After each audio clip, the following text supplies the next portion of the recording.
Bonjour, on va aujourd'hui parler de l'islam. L'islam, c'est cette religion des 5 piliers qui sont, d'une part, premièrement, la proclamation que Dieu est un et que Mohammed est son prophète. Deuxièmement, le fait de prier 5 fois par jour. Troisièmement, de pratiquer l'aumône. Quatrièmement, de jeûner une fois par an. Et cinquièmement, d'aller une fois dans sa vie à la Mecque pour un pèlerinage dans cette Kaaba, ce lieu qui est un lieu sacré. Alors, qu'est-ce que nous pouvons, nous, chrétiens, comprendre ou retenir de l'islam? Je pense que d'abord, il faut avoir beaucoup de respect pour chacun, il faut aimer son prochain et comprendre comment l'homme a besoin, nous dit le Coran, de la justice de Dieu. L'homme, sans la justice de Dieu, est misérable, il est perdu, il a peur, il craint pour l'avenir, sa propre sagesse l'appelle vraiment à se remettre en question et à se demander comment pouvoir non seulement accéder à la vie éternelle, mais aussi être pur journellement. Et donc, le Coran est plein de méditation, de réflexion. Les chapitres des Corans, il y en a 114, s'appellent les sourates. Et donc, ces sourates nous emmènent dans une réflexion à l'égard de Dieu et à l'égard des hommes, et aussi à l'égard de la société, une réflexion intéressante et qui nous permet de nous poser de véritables questions.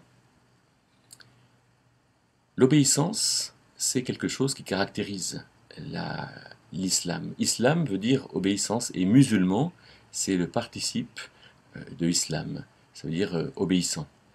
Et le Coran, qui veut dire récitation, est le livre qui amène à l'obéissance.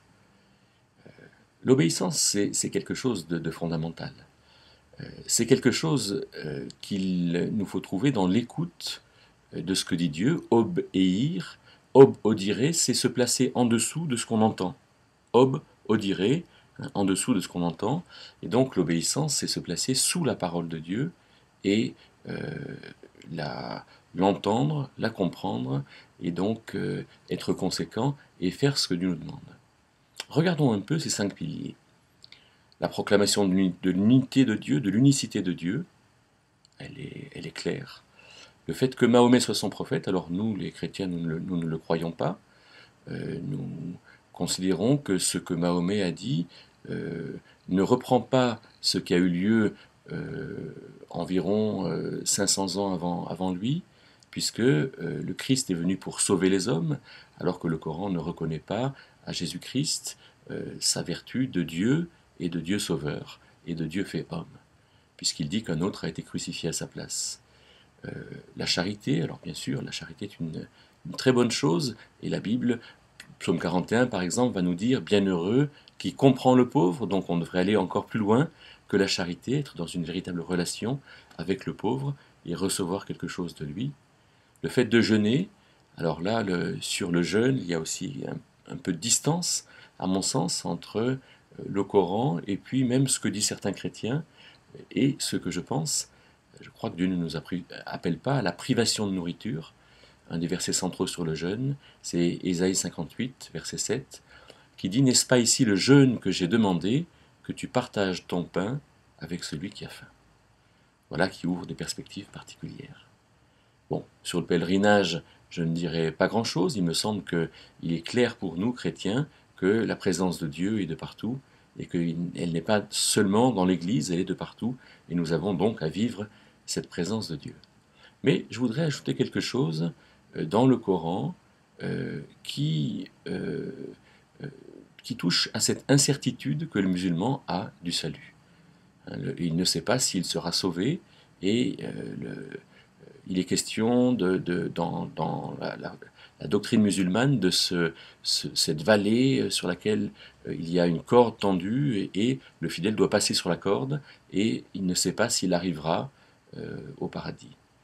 Alors quant à cette incertitude, dans le Coran, dans la sourate 5, du verset 46 à 50, il y a des versets que vous pourrez vous-même découvrir, lire, et qui disent, mais nous avons donné finalement la Bible, hein, les prophètes, l'Ancien Testament, dans lesquels il y a lumière et vérité.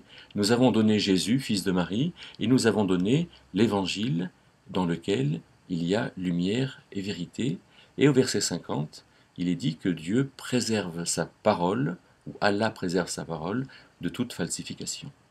Alors on voit ici que le musulman est appelé à lire l'Évangile, dans lequel Jésus est présenté comme fils de Dieu et comme Dieu.